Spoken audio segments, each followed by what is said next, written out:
Got to fasten it down to the boat at some point.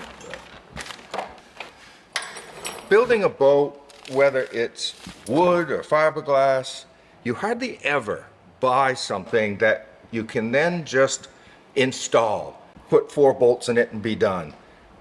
We bought this radar stand, wanted the horn to be up here on this pedestal, but this pedestal has all kinds of different holes in it. They had this plate that came with it that could go up here, and different things could be mounted to it, but none of it was working for this horn.